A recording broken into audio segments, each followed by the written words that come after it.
नमस्कार दोस्तों, जय हिंद, वंदे मातरम। एक बार फिर से आप सभी का बहुत बहुत स्वागत है आपके अपने YouTube चैनल एग्ज़ाम ट्रिकी में। Introduction to disability first year के स्टूडेंट्स के लिए दोस्तों, चाहे आप डीएड स्पेशल एजुकेशन HI से हो, VI से हो, IDD से हो, सभी का दोस्तों कॉमन पेपर है और फर्स्ट ईयर के स्टूडेंट्स का है।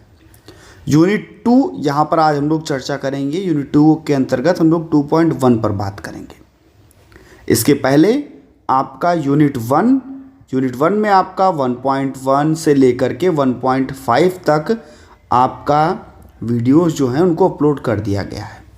आपने नहीं देखा है तो प्लेलिस्ट में जा कर के उनको देख सकते हैं, या भैया टेलीग्राम ग्रुप से जुड़ जाइएगा जिसका नाम है exam tricky for special education, और वहाँ पर भी वीडियोस की लिंक को शेयर कर दिया जाता है। तो बात करते हैं 2.1 के अंतर्गत हम लोग बात करेंगे लोकोमोटर डिसेबिलिटी। और लोकोमोटर डिसेबिलिटी में हम लोग बात करेंगे पोलियो पर, हम लोग बात करेंगे सेरेब्रल पाल्सी पर, और हम लोग मस्कुलर डिस्ट्रॉफी पर चर्चा करेंगे। तो ये तीनों चीज़ें हम लोग 3 वीडियोस में कवर करेंगे। ठीक है, 3 वीडियोस में हम लोग कवर करेंगे। तो सबसे पहले हम लोग जानते हैं कि लोकोमोटर डिसेबिलिटी क्या है। ठीक है, इसकी परिभाषा को जानेंगे और उसके बाद में भैया हम लोग यहाँ तक आज हम लोग पढ़ेंगे, और नेक्स्ट जो आपकी वीडियो में आएगा वो आएगा पोलियो। ठीक है, तो सबसे पहले हम लोग जान लेते हैं कि आखिरकार लोकोमोटर डिसेबिलिटी क्या है। ठीक है, यहाँ पर देख सकते हैं आप, लोकोमोटर डिसेबिलिटी का अर्थ शरीर के किसी अंग या अंगों की गतिशीलता में बाधा या कमी आना। देखना, साफ साफ तौर पर अगर हम लोग बात करेंगे तो कहेंगे अगर गतिशील, या इसी को हम लोग किसके नाम से जानते हैं, गामक। इसको हम लोग किसके नाम से जानते हैं, गामक अक्षमता। किसके नाम से, गामक अक्षमता के नाम से जानते हैं। गामक अक्षमता हम कह सकते हैं यदि व्यक्ति को चलने में, यदि व्यक्ति को बैठने में, यदि व्यक्ति को चलने में, बैठने में, कूदने में, चलने में, बैठने में, कूदने में, या हम कह सकते हैं उठने में, एक वस्तु को पकड़ने में, वस्तु तक पहुंचने में, वस्तु को पकड़ने में, वस्तु तक पहुंचने में, अब किसी भी प्रकार की यदि कोई भी समस्या होगी तो वो समस्या गामक अक्षमता के अंतर्गत आएगी, लोकोमोटर डिसेबिलिटी के अंतर्गत आएगी। यहाँ पर आप देख सकते हैं ये आपका दुर्घटना के कारण भी हो सकता है या किसी बीमारी के कारण भी हो सकता है। तो थोड़ा हम लोग इसको पढ़ लेते हैं। शरीर के किसी अंग या अंगों की गतिशीलता में बाधा या कमी आना।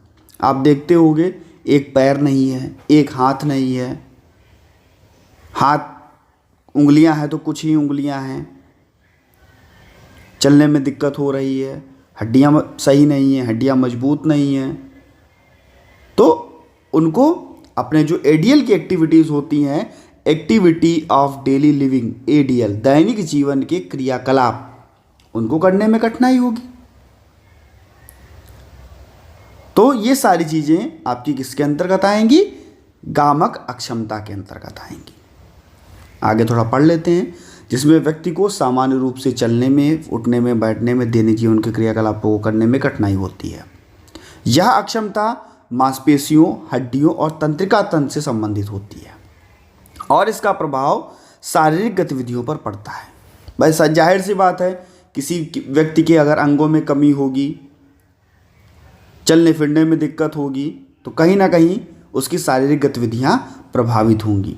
यह जन्मजात भी हो सकता है, दुर्घटना के कारण भी हो सकता है, या जन्म के बाद किसी भी बीमारी के कारण भी हो सकता है। ठीक है, जन्मजात मालूम हुआ बच्चे का जन्म हुआ और बच्चे ने जब जन्म लिया तो उसके बाद जब देखा गया तो बच्चे को CP है, जिसको हम लोग प्रमस्तिष्कीय पक्षाघात के नाम से जानते हैं। हमने अगर सही समय पर टीका नहीं बच्चे को लगवाया तो बच्चे को क्या हो गया, पोलियो हो गया। ठीक है, ये क्या हो गया, जन्म के बाद।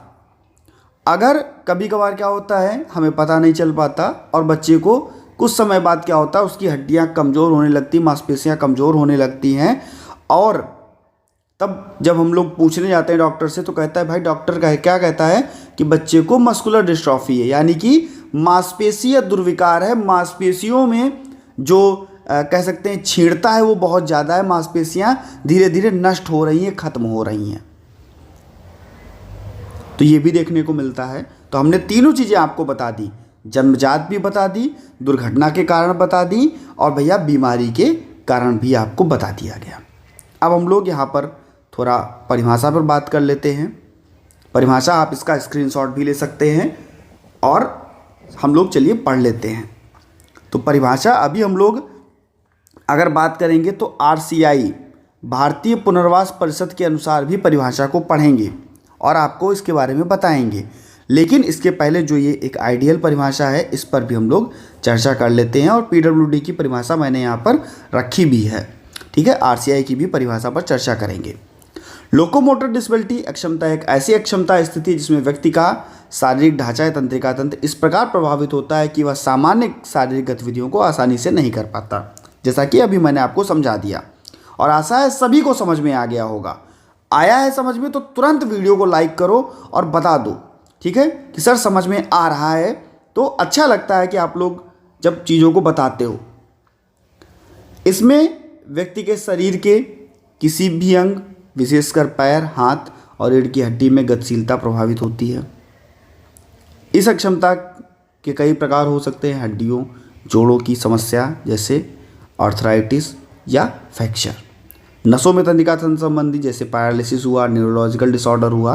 तो इस प्रकार से यहीं पर थोड़ा हम लोग इसको पढ़ने से पहले हम लोग ये परिभाषा जान लेते हैं PWD की, और यहीं पर हम लोग RCI, जिसको हम लोग किसके नाम से जानते हैं, भारतीय पुनर्वास परिषद के नाम से जानते हैं।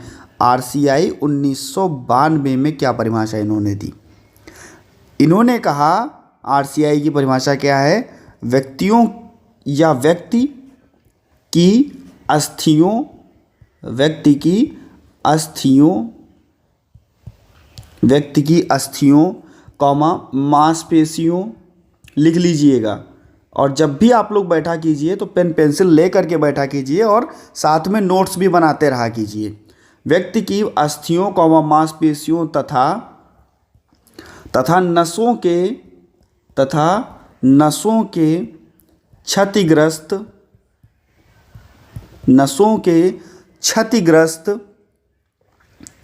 क्षतिग्रस्त होने के कारण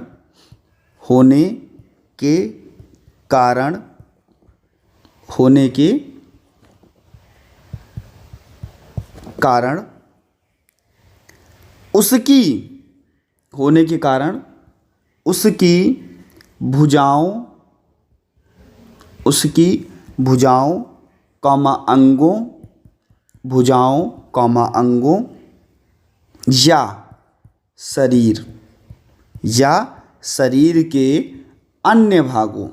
या शरीर के अन्य भागों की क्रियाओं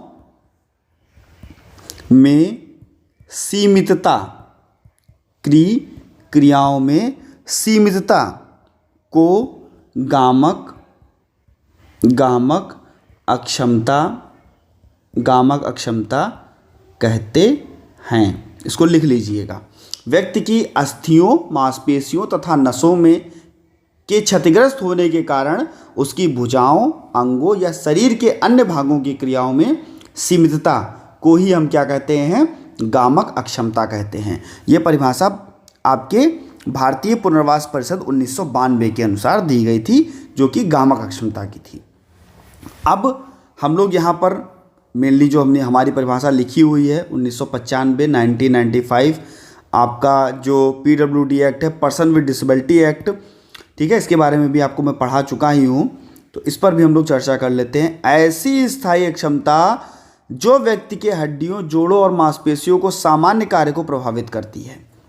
और जब प्रभावित करती है तो उसके अंगों की गति और गतिशीलता पर नकारात्मक प्रभाव पड़ता है। अर्थात वह स्थिति जिसमें व्यक्ति के शरीर का कोई अंग या अंगों का समूह अपनी सामान्य गति और कार्य की क्षमता को खो देता है या उसमें कमी आ जाती है, चलने फिरने उठने बैठने में समस्या या कठिनाई देखने को मिलती है। तो ये आपकी क्या कहलाती है? गामक अक्षमता कहलाती है, गामक अक्षमता। ठीक है, आशा है दोस्तों समझ में आ गया होगा। अगर समझ में आ गया है तो सभी मित्रों तक एक बार वीडियो को ज़रूर शेयर कर दीजिएगा। देखिए, जब तक आप लोग ना वीडियो को 1K नहीं पहुंचाते हो, 1000 लोगों तक वीडियो नहीं पहुंचती है, नहीं देखते हैं, तो भाई मैं सच में बता रहा हूं मन नहीं करता है, इसीलिए वीडियो लेट आती है। वीडियो लेट आने का यही कारण है। जब फिर कभी मन करता है चलो अच्छा आज बना देते हैं, तो फिर दोबारा बना दी जाती है। नेक्स्ट वीडियो आपको जल्दी चाहिए तो ज़्यादा से ज़्यादा लोगों तक ज़रूर शेयर कर दीजिएगा। पोलियो पर हम लोग बात करेंगे नेक्स्ट वीडियो में, तो बने रहिएगा आपके अपने चैनल एग्जाम ट्रिकी पर। पहली बार थे, सब्सक्राइब करने के बाद में बेल आइकन में ऑल का ऑप्शन प्रेस कर लीजिएगा। धन्यवाद दोस्तों।